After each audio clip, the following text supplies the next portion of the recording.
Good morning and welcome to the program Baptist Believe, and it's good, to have you joining us again today.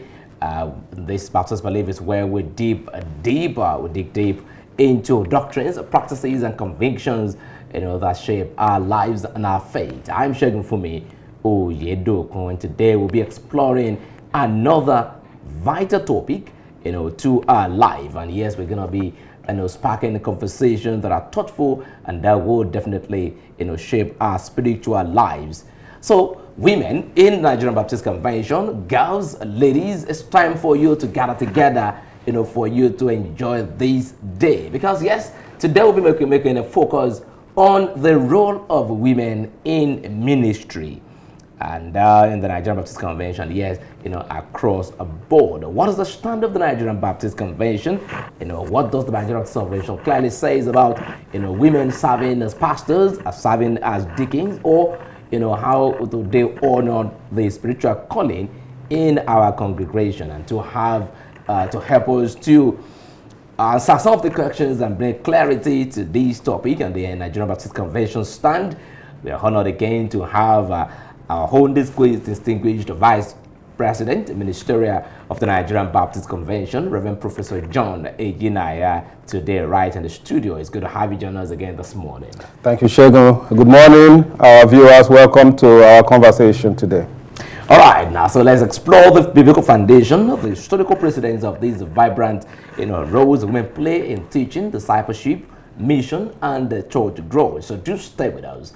All right, let me mention, by popular demand, people have been asking questions on to how they can, watch this show. All right, it's streamed live on our Facebook and the YouTube page. You can get this episode right there. And, for those who want to watch on the TV, we repeat the show. We play it at 9 p.m. on Mondays. But now we are adding another day to it so that you will have enough time, to watch the Baptist Believe. So Sunday, 2 p.m. tune into channel 285 on New Frontiers Television. You'll be able to watch the program. So the New Frontiers Television Frontline, will now be relayed on Mondays 9 p.m. and 2 p.m. on Sundays for the Baptist Believe. All right, now let's move ahead and let's take a look at what we have on today's show. The role of women in ministry. We'll begin this way. I think we should first, clear some hair about misconception and get in clear terms, what the official position of the Nigerian Baptist Convention is regarding women serving as pastors, deacons, and church leaders. Yeah, thank you, Bro Shegun. For those that are familiar with the practices and the policies of the Nigeria Baptist Convention, they would notice that today, as we speak, the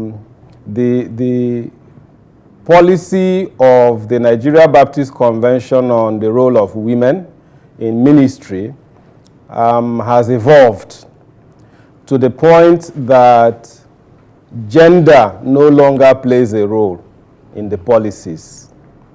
It was not how we started, but today we have come to that point where gender does not play any role anymore.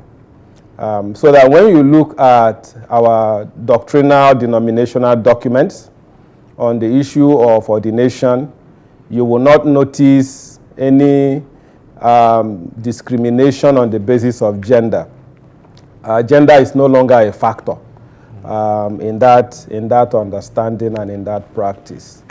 If you look at the beliefs, policies, and practices of the Nigerian Baptist Convention, that document that captures the essence of our beliefs and our practices, you will notice that the only place where gender even comes in terms of discussion of ministry is when it has to do with pastors' wives, talking about the role that they play to support their husbands. And then when you also read that section very well, you realize that what is said about pastors' wives is also said about pastors' husbands.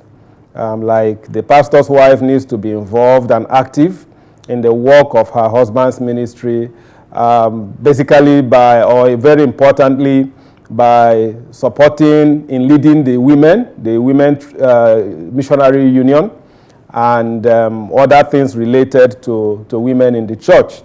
And in the same breath, he says that a pastor's husband should also be active, helping to lead the men's missionary union. So that's the only place where something that looks like gender comes into the discussion.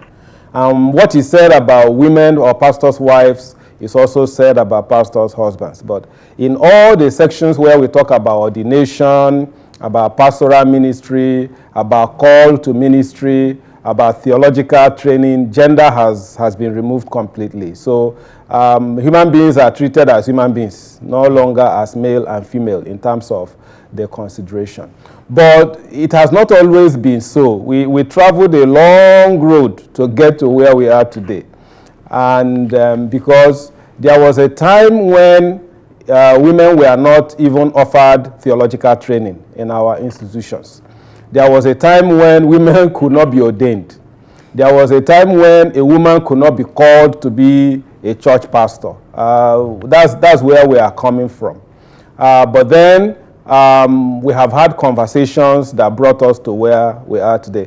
I tried to do a little checkup, and from what I could find, I discovered that the earliest women that we found or we find who were offered theological education was around the 1960s, the early 1960s, when some women were admitted to run diploma programs at the Nigeria Baptist Theological Seminary. But that was like a beginning. But from that time on, we have been making progress, incremental progress from time to time. But what we have had from the beginning is what we call Pastors' Wives Training Program. Virtually all our theological institutions have had that, so that students, pastors that are in training, their wives will not just be staying at home. They will also have some kind of formal training that will equip them to be pastors' wives, to play that role.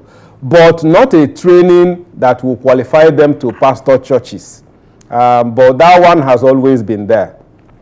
But when we now started admitting women into full or formal pastoral theological training programs in our institutions, we now came to the point where if a student's wife had the required academic qualifications to run a full theological program, they were offered automatic admission as pastors' wives or student pastors' wives. They were not required to write an entrance or even to attend an interview. As long as they had the required academic qualification, they were just given automatic admission along with their husbands. So that's how we have been making progress incrementally. And then over time, we now had or came to have many women that had formal theological training. So the discussion now shifted as to what to do with them. Why will we not allow them to be ordained? Why will we not allow them to perform pastoral duties in the church? Full pastoral duties, that is, like being the church pastor, or what some will call senior pastor or lead pastor. So that conversation got to a head in the early 90s. Maybe towards the late 80s to the early 90s, it became very hot. And then leading to, in 1993, the ministerial board of the Nigeria Baptist Convention now brought the proposal or recommendation that for the convention to approve the ordination of women. And then the following year, that recommendation was approved. So since 1993-94, women ordination now became acceptable within the Nigerian Baptist Convention. But of course, we know that when a policy is approved like that, you now move to the era of implementation in terms of now to show whether the churches accept this policy. And so since that early 1990s, we've been in the realm of implementation, and we'll be making progress, such that today we have a few women who are serving as church pastors, the lead pastors in their churches, across the convention, both in the east, in the south, in the north, I mean, all over the convention, but there are not that many. But we have several women that are serving in associate pastoral positions, like children minister, teenagers minister, music minister, education minister, youth minister, and all of that. We have a good number of them serving in those roles. Sometimes we have also had women who planted churches and now pastor those churches, and we have seen several of them do a very fantastic job in providing pastoral leadership into the churches where they are working.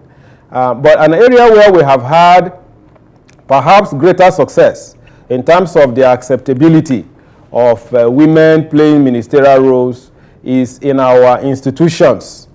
We have several women who are lecturers in our theological institutions. By the way, we have 10 theological institutions in Nigeria, and I don't think there is any one of them that doesn't have women on their faculty. In fact, we have made so much progress that today there are women that are heading those theological institutions. We have women who are presidents of theological institutions. We have women who are rectors of theological institutions.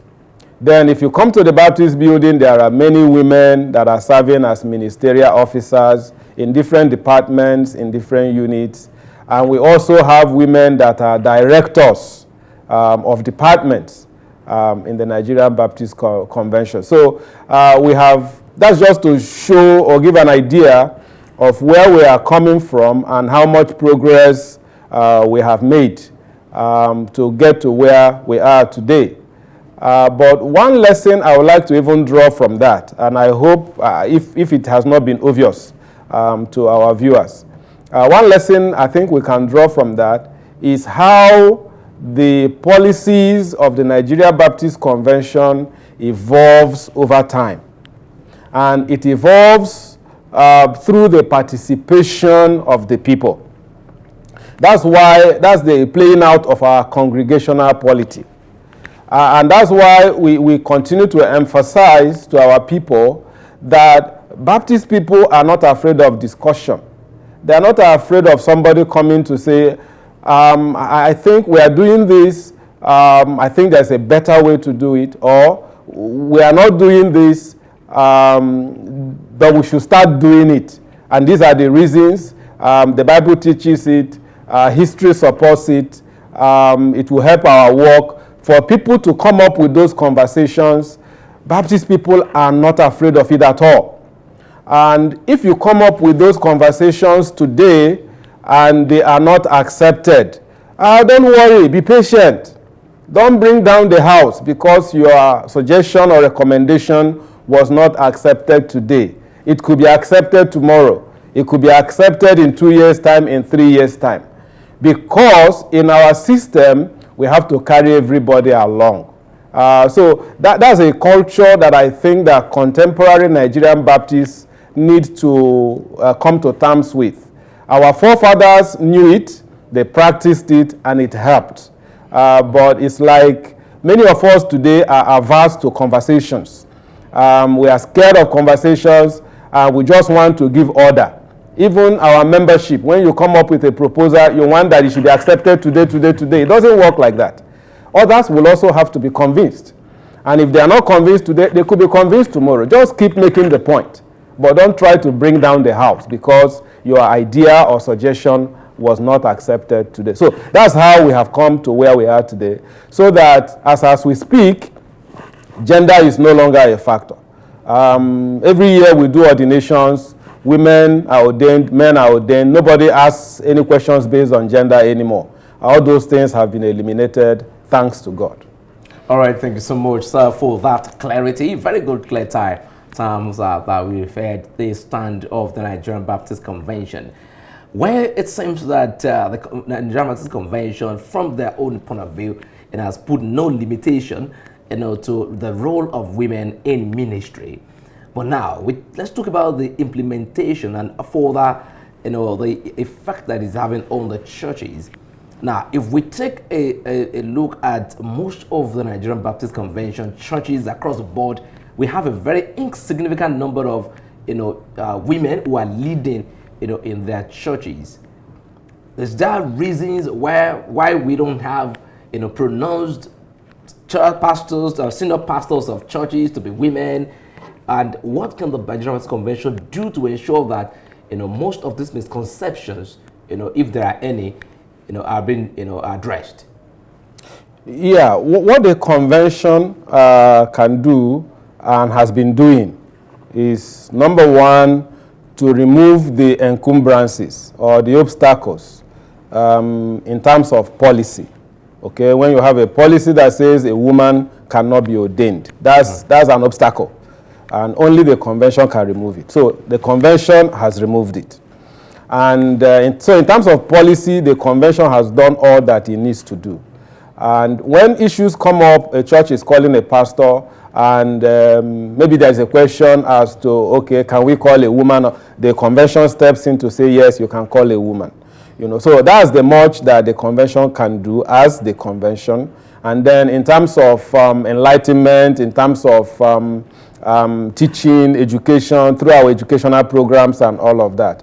But you know that in our convention, we have a ministerial call system in place where it is the churches that call their pastors. Nobody tells churches who they will call as their pastor. If a church wants to call a man, so be it. If a church wants to call a woman, so be it. But of course, we know also that we are coming from a cultural perspective or a cultural background where women are not given prominent leadership positions, especially over men. And so that's what perhaps has been affecting the number of women that are currently playing leadership roles. But like I said, there are several women that have taken the bull by the horn, even by going all out and starting churches, to show that we can even start churches. And I can cite examples of some of them that have planted churches, and they have grown those churches. And they are providing efficient leadership in those churches. So perhaps over time, those great examples and models will serve the purpose of helping the generality of our people to know that women can also provide efficient and effective pastoral leadership for a church. All right, now, thanks so much for that. Let's talk about the cultural influence on this matter, which you mentioned. And yes, we want to look at it from that angle. So, okay, yes, that might be one of the reasons. But yes, is there any training in position in the Nigerian Baptist Convention that serves as a support system, for women to be able to balance, their ministries, responsibility alongside with their family, life? Oh, yes. Like like I just mentioned, that women are now allowed to take full theological training programs. And in those programs and in those training programs that we run, all of these issues come out. How to balance ministry with family, with life. So, but it's not as if it's a special training for women, but it's that women are in the class, men are in the class, and they are going through the same training. So when a man is being taught, when a discussion is being had about how to balance work with family, a man, applies it to himself, a woman applies it to herself. So it's a kind of general holistic training that is provided for every pastor in terms of how to carry your family along in the ministry and in the work that you are doing. So that's where what we are doing and what we have continued to do.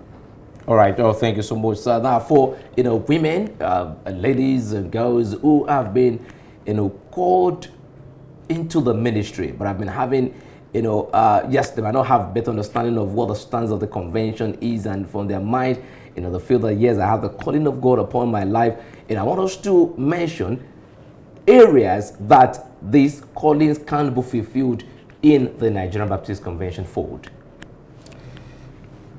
A woman can fulfill her ministry in every area of the Nigerian Baptist Convention.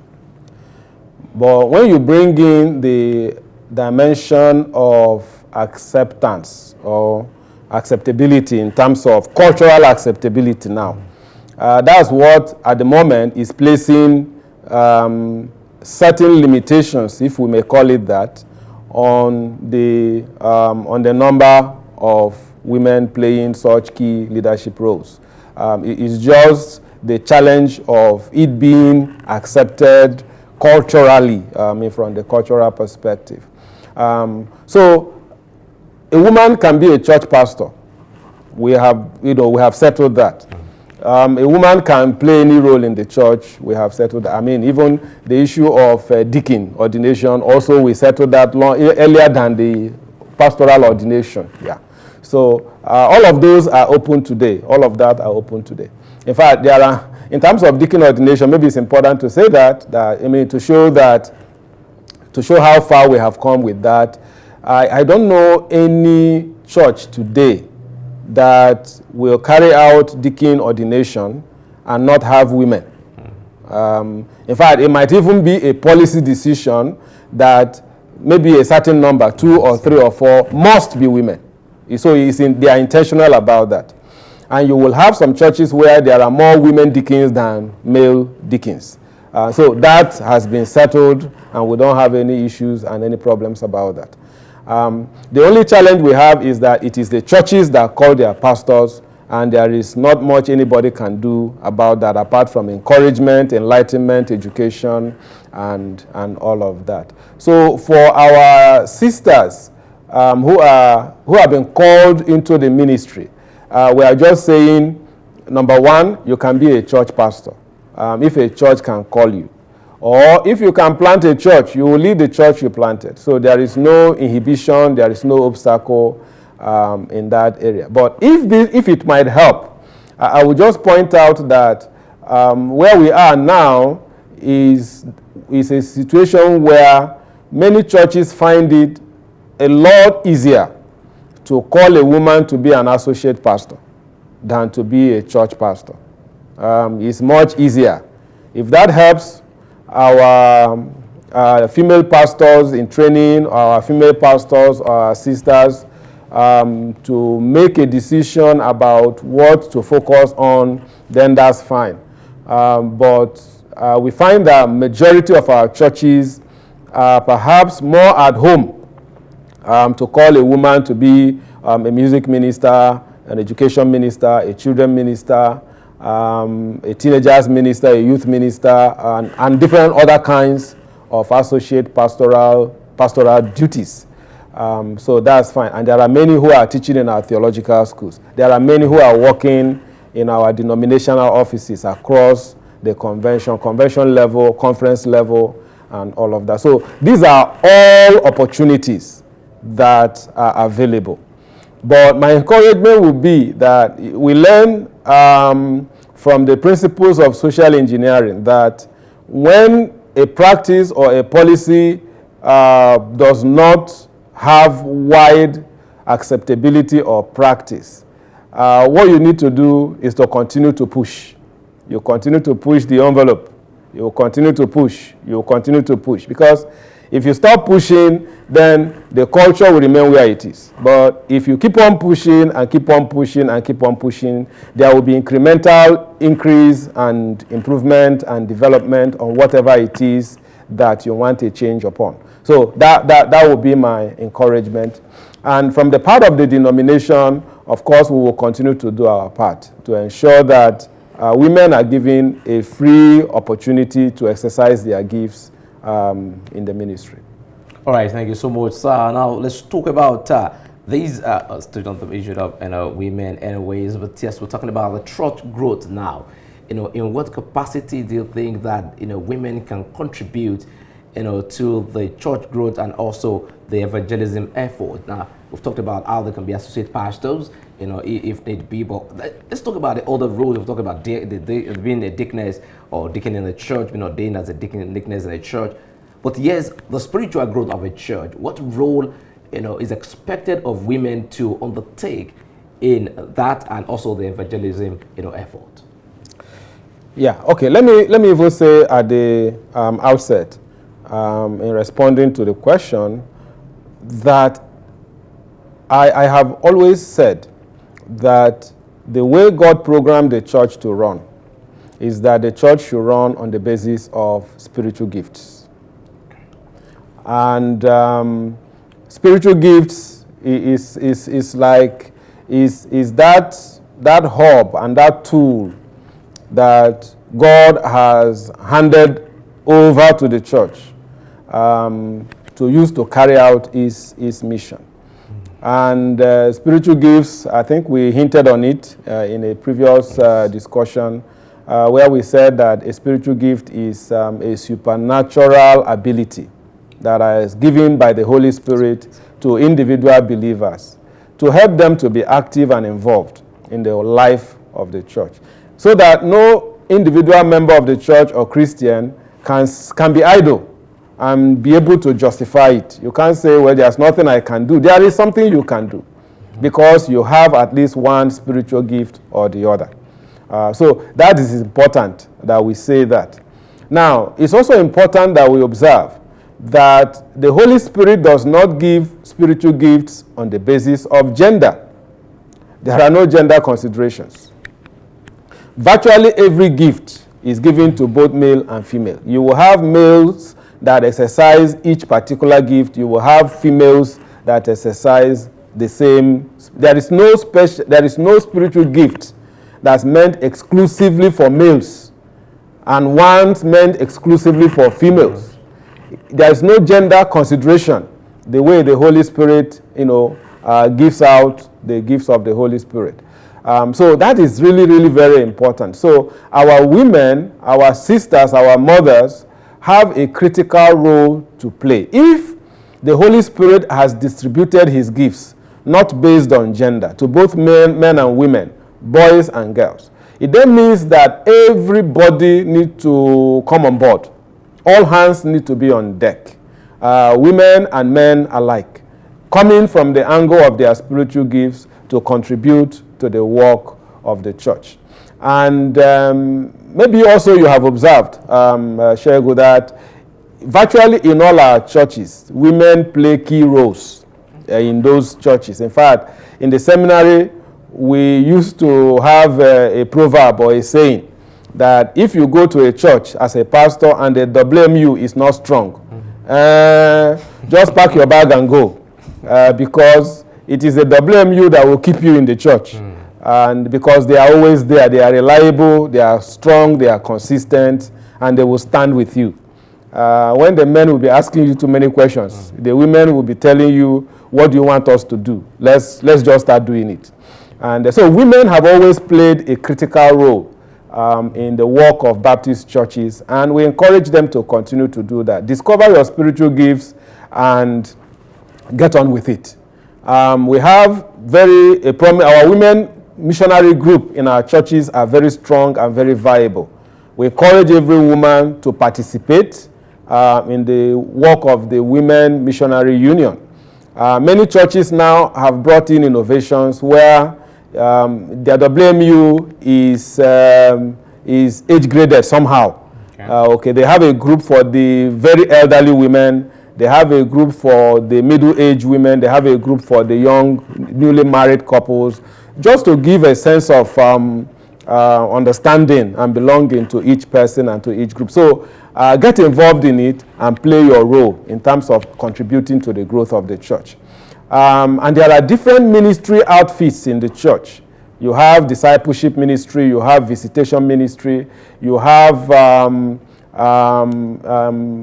different other ministries like counseling ministry, like prayer ministry, music ministry, education ministry. There are several of them. Find one of them and join. Find one of them and join. And exercise your gifts and carry out your ministry and contribute to the growth of the church. That's opportunities are out there, and we encourage all our women to take advantage of all those opportunities and to contribute their quota for the growth of their churches and for the growth of God's work. All right, thank you so much, sir. Now, do you see, a cultural shift in the belief of women in, leadership role in the Nigerian Baptist Convention anytime soon? In the practice? In the practice, yes. Yes, of course, we have continued to move. We have continued to shift. And maybe 50 years ago, nobody imagined that we would be where we are today. Yes. Maybe at that time when we were having all those debates on the floor of the convention, pros and cons, opinions for and against the ordination, we never imagined that the time will come when a woman will be the president of a seminary, or a woman will be the rector of a theological institution. I'm sure that 50 years ago, nobody could have imagined it. Or that a woman will become a reverend professor, a reverend doctor, And so you can't predict where we will be tomorrow. And then if we might also take analogy from what's happening in civil society, you realize that the society also has been making incremental progress in terms of the roles that women have played. In the past, a woman could not become a governor, a woman could not become a managing director, a bank executive, and all of that. But today, they are all out there. They are all out there. We have had women serve as governors, deputy governors, commissioners, ministers, House of Rep members, Senate members. We have even had a female House of Rep speaker, I think. I'm not sure we have had a female Senate president yet, but there's also incremental shift even in civil society. Today, we have many women that MDs of companies, of banks, unlike what was happening in the past. We have women who have served as vice chancellors, chief medical directors of hospitals, and all of that. So progress is being made. And I also believe that in the church, over time, we will continue to have incremental acceptance and progress until things will become even better than what they are today.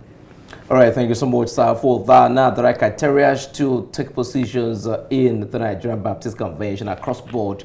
Now, do we have, criteria for women, or it's a general criteria, for any position, any leadership position in the Nigerian Baptist Convention? Oh, it's just general criteria.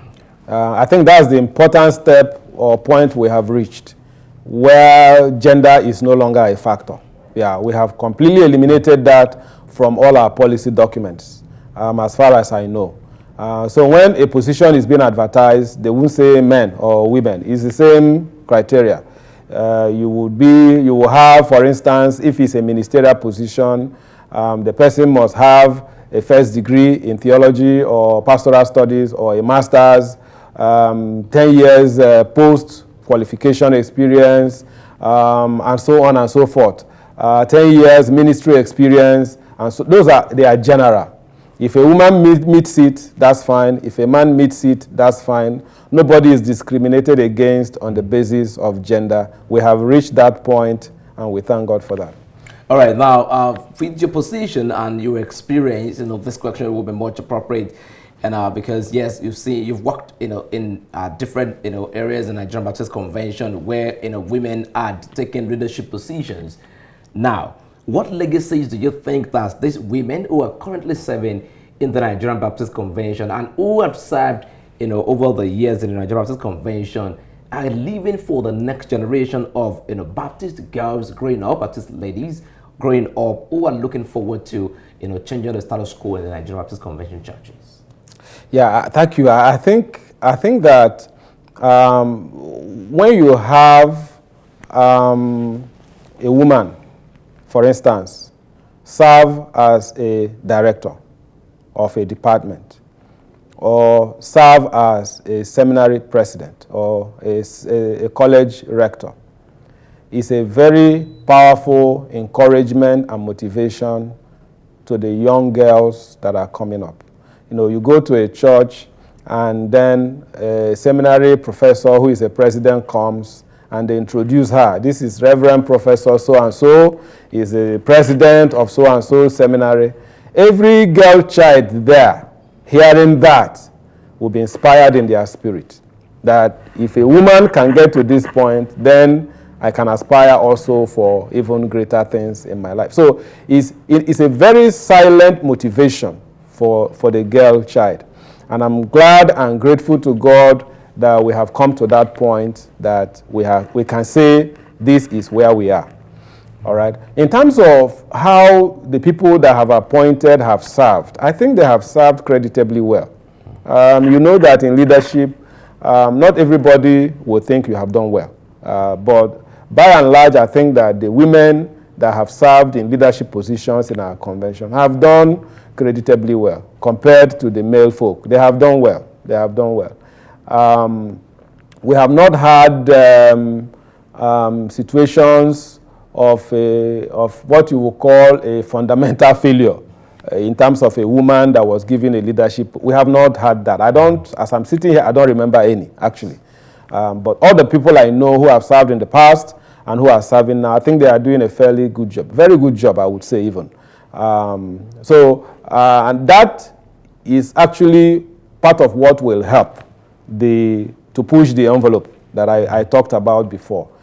So that if the women that are appointed into leadership positions serve well, in an exemplary way, in a creditably good way, and show great example and achievements and legacy, then it will continue to encourage and create a situation where more and more women will now be given the opportunity.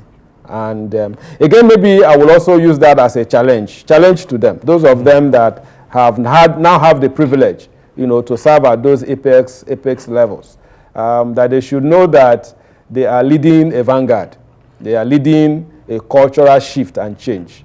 And that much of what will happen in the future in terms of the acceptability of women in leadership positions depends on how they play their role today. So that should inspire them to just continue a good job they are doing and not to let their guards down, so that we can have more people who will have that opportunity going forward.